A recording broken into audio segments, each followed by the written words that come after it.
Hey there, this is Horner. We're going to look at the next section. This is section 3 of what you absolutely need to know in order to pass the electrical circuits part of the AP Physics 1 exam. Remember, we've got a multimeter that we can use in order to measure different things for our circuits. And the two things that they really worry about on the AP test are voltmeters and ammeters. So voltmeters, they obviously measure potential difference or voltage.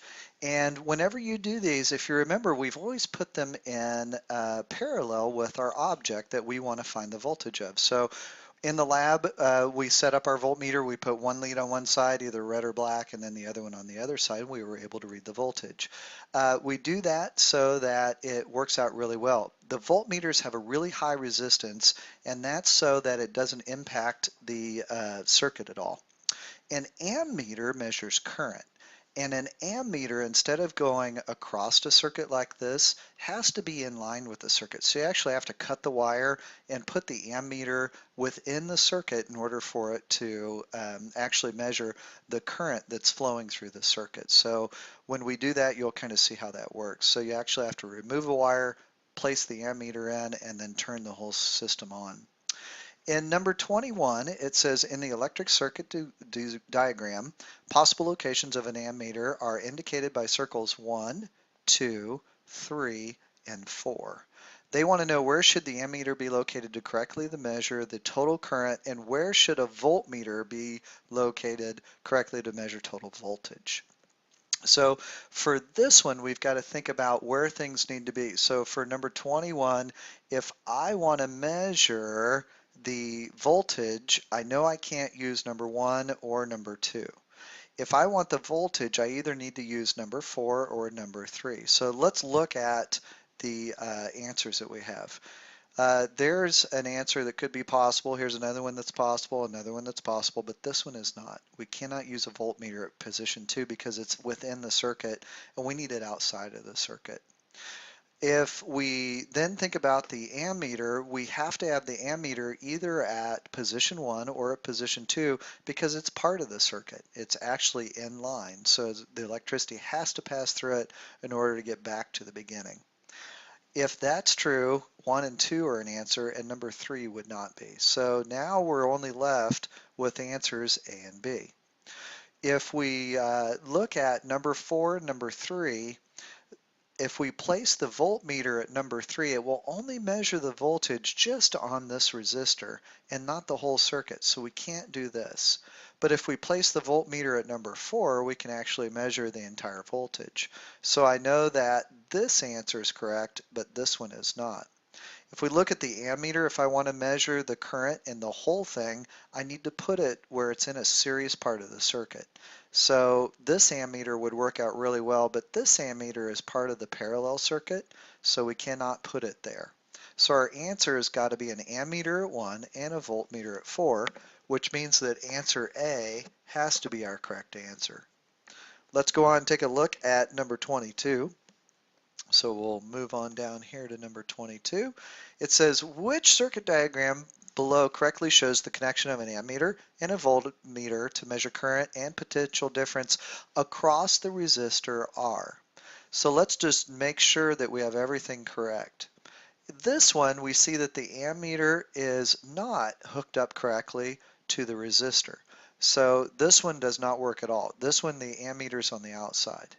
Here the ammeter is on the inside, but so is the voltmeter, and the voltmeter has to be on the outside of the circuit, so this one's not right. This one, the voltmeter is on the outside of the circuit, which works out really well, but the ammeter is in line with the voltmeter, which means that the ammeter is going to measure the current as it flows to the voltmeter. We don't want that, so this one can't be right. This one, your ammeter is before the resistor, which is good. And then we have a voltmeter that is outside of the resistor. So our answer here has got to be number 4. And that would be the correct answer. For number 23, it says a student uses a voltmeter to measure the potential difference across the resistor. To get the right reading, the student must connect the voltmeter. Well, we know it's got to be in parallel with the resistor. It cannot be in series. We don't want it to connect it before or after connecting other circuit components. We really are just looking at where it is. And so this one would have to be in parallel. For number 24, it says which statement about ammeters and voltmeters is correct? So it says the internal resistance of both should be low. No, that's not true. Only for a volt, only for an ammeter should it be low. So that can't be right.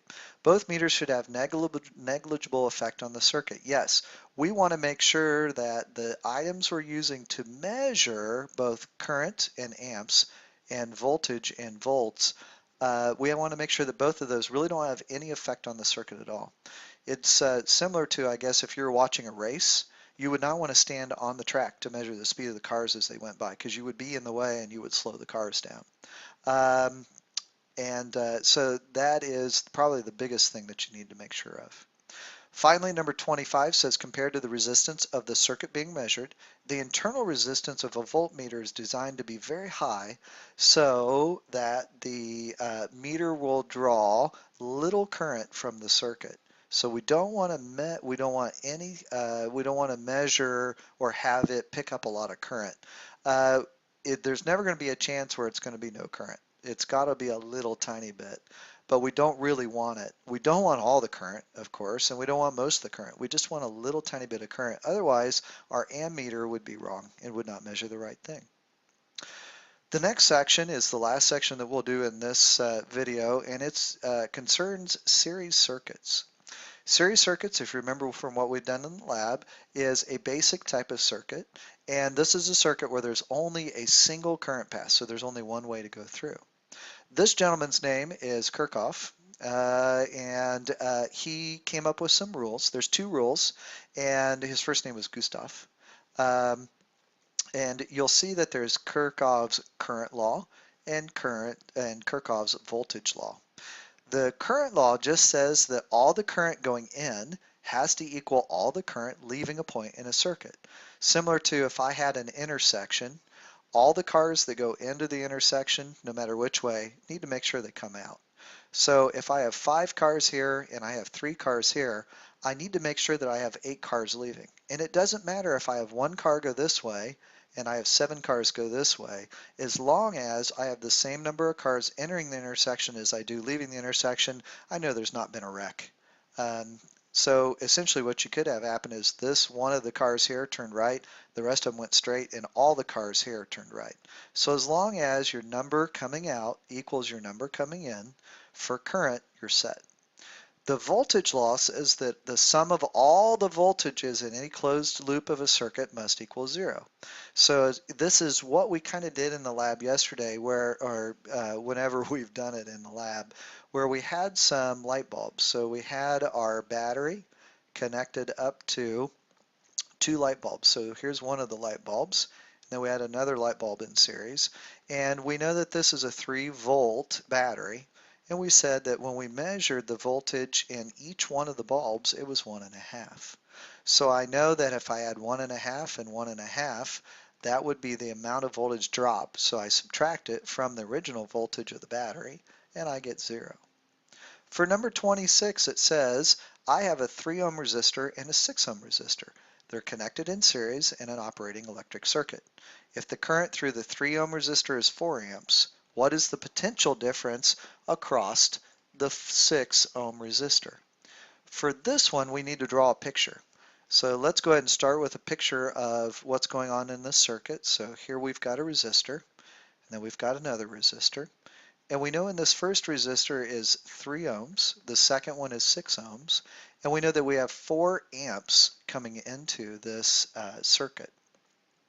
So for this one, we know that it says the current law says the sum of all the current entering any point in a circuit has to equal the sum of the current leaving any point in the circuit. So for the 3 ohm resistor, we've got 4 amps of current must be flowing through, and it's got to also flow through this 6 ohm resistor. So I've got 4 amps coming from here and going also through the 6 ohm resistor because it says that the sum of all the current entering a point, so let's call this the point, all the current going in should be equal to all the current going out. So this is also 4 amps. They want us now to find what is the potential difference across the 6 ohm resistor. So they want us to find what is the voltage. Remember, Ohm's law is V is equal to I times R, and so therefore our voltage should be equal to the 4 amps that we have for our current times 6 ohms, and we end up with 24 volts, and that would be our final answer. So just to review again, we did know that the 4 amps was here, but we did know that we had 4 amps coming to this resistor, so we have to have 4 amps going through the resistor because here's our point that we're worried about. For the next question, we'll look at number 27. It says diagram below represents currents in a segment of electric circuit. So you can also think about this one as cars. If I have cars going in, I've got one car here and one car here. I have 3 cars going out. So I need to figure out what is the amount of current going in. Right now it's 3 plus 2, which is 5. So we have 5 going in, and going out we have 4 plus 1 is 5 plus 2 is 7. So the difference between the two means that I have to have 2 more amps going into the circuit. And so therefore your answer has to be letter B. For number 28, we'll first have to take a look at a circuit. So before we do number 28, let's go ahead and take a look at a series circuit. So here's a series circuit. We have a 12-volt battery. We have 3 2,000 ohm resistors. So remember, K means kilo, and kilo here is equal to 1,000. So if I have 2K, that would be equal to 2,000, and then we do have ohms here. It's only a single pass, so we know that it's a single, we know that this has got to be then a series circuit. Whenever you add up resistance in a series circuit, all you do is just add up the individual resistances. So we're going to take 2,000 plus 2,000 plus 2,000, and we get 6,000, which means that it's a 6 kilo ohm resistance. So that's the entire resistance. That would be our entire resistance in the entire circuit. For note, because there's only path, the same current flows through each one of the resistors.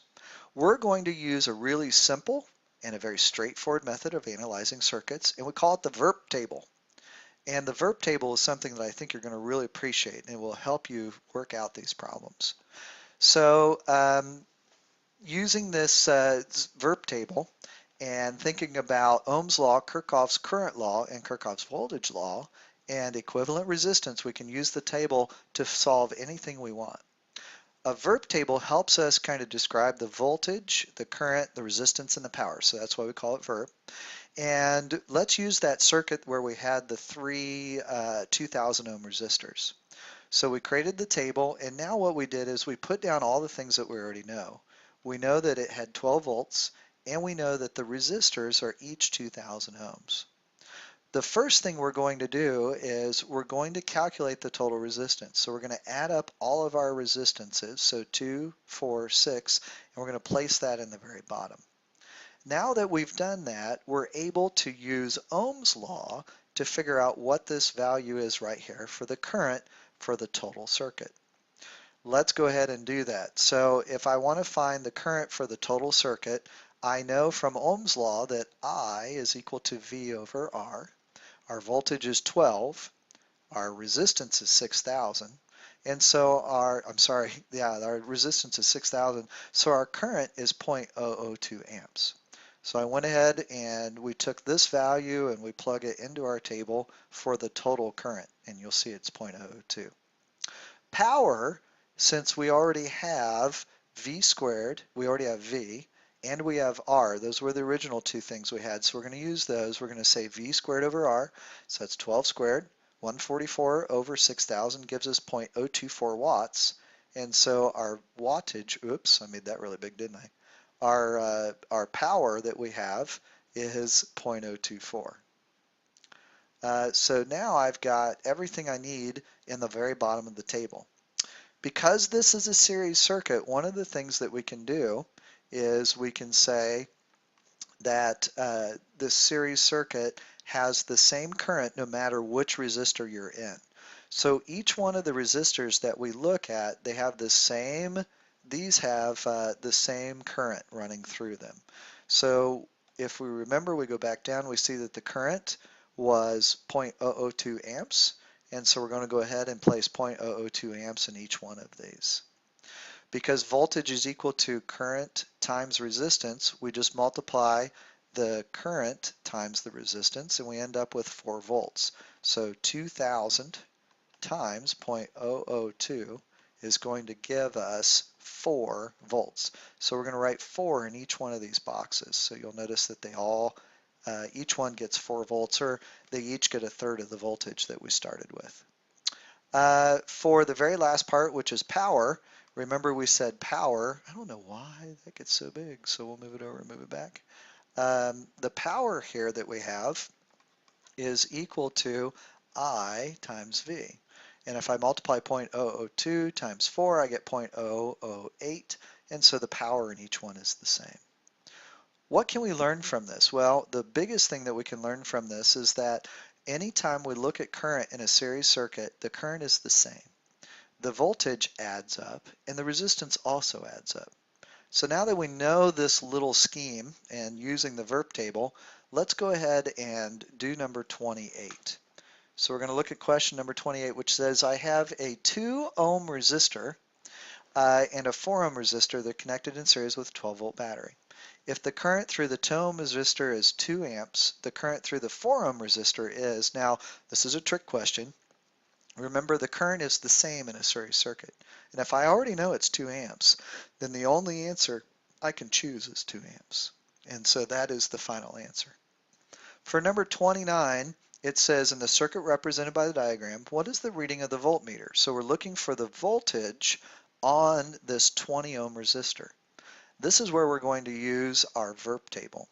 So we're going to do V, I, we're going to have R and P. We're going to have resistor 1, resistor 2, and then the total.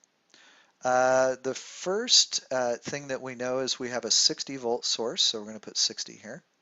We know that the resistance in the first one, so here we'll say this is the first resistor, is 20 ohms, and then the second resistor is 10. So when you add those up, we're going to go ahead and put a total down here. 20 plus 10 should be 30. If I want to find out what the current is, next thing I need to do is say I is equal to, so remember V is equal to I times R, so I is equal to V over R. So I'm going to have 60 over 30, and that gives me a current of 2 amps. So I know that this is 2 amps, which means that this is 2, and this is also 2. And now I can say, let's go ahead and look at what is the total power in the circuit. The total power, remember, power is equal to V squared all over R. So that would be 60 squared divided by 30. 60 squared would be 360 divided by 30, 3600 divided by 30, which would be 120 watts. At this point now we can figure out the voltage. So V is equal to I times R. So the first voltage is 40 because 2 times 20 is 40, and 2 times 10 would be 20. Now I can multiply my voltage times my current, so 40 times 2 would be 80 watts, and then 20 times 2 would give me 40 watts. All they wanted us really to find out here was what is the reading of the voltmeter. So what is the voltage that we find across the 20 ohm resistor? And so if we look, here's the 20 ohm resistor, it should have a 40 volt potential, and so we circle letter D. For number 30, this is our next question, it says in the circuit diagram below, 2 4 ohm resistors are connected to a 16 volt battery is shown, so here it is. The rate at which electrical energy is expended in the circuit. So this is just kind of a quick, kind of a trick question. So this is really what is the power? We're going to use our verb table, but this time we're going to make sure we just solve for what we need and then we can stop. So VI, we have R, and we have P. We have a couple different resistors, R1 and R2. You can put as many as you need. And then we're going to have a total down on the bottom. So our total voltage is 16. Our resistance for the first one is 4, and it's also 4 for the second one.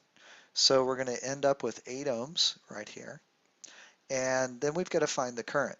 So remember, current is equal to V over R, which would be 16 over 8, which gives us 2. And now we want to find the power. It said the rate at which electrical energy is expended. So that's power. And if I take our equation again, so we said that power is equal to V squared all over R. That would be 16 squared over 8. And so you should end up with 32 watts. Now at this point, we know the power in the circuit, so we look to see, there's our answer, and now we're done. For number 31, this one, we have a 50 ohm resistor, which is connected to another resistor, which we don't know. We have a 120 volt source and an ammeter are connected in a complete circuit. The ammeter reads 0.5 amps. So the first thing they want us to do is find the resistance of the circuit, determine the resistance of the resistor, and then calculate the power. So in order to do all those things, probably the easiest thing to do is go back and think about our verb table. So let's use our verb table again. So here comes the verb table. We have V, we have I, we have R, and we have P. We have two resistors, resistor 1 and resistor 2. And now we're going to say this is the total. Let's go ahead and put in our first resistor, which is 50. We don't know what this one is, so we're going to leave it blank, and we don't know what the total resistance is, so we're going to leave it blank. We do know that we have a 120 volt source, so this is 120. And the thing that we probably need to do next here is go through, and it says the ammeter reads 0.5 amps. So I know that this value is 0.5, this one is 0.5, and this one is 0.5 because the current in a series circuit is always the same. From this, we can go ahead and find out what is the voltage in this resistor. So we can find the voltage in this resistor. So the voltage in this resistor would be our number of half of 50. So I know that this voltage has got to be 25. To find the other voltage, I just take 120 minus 25, and I end up with 95.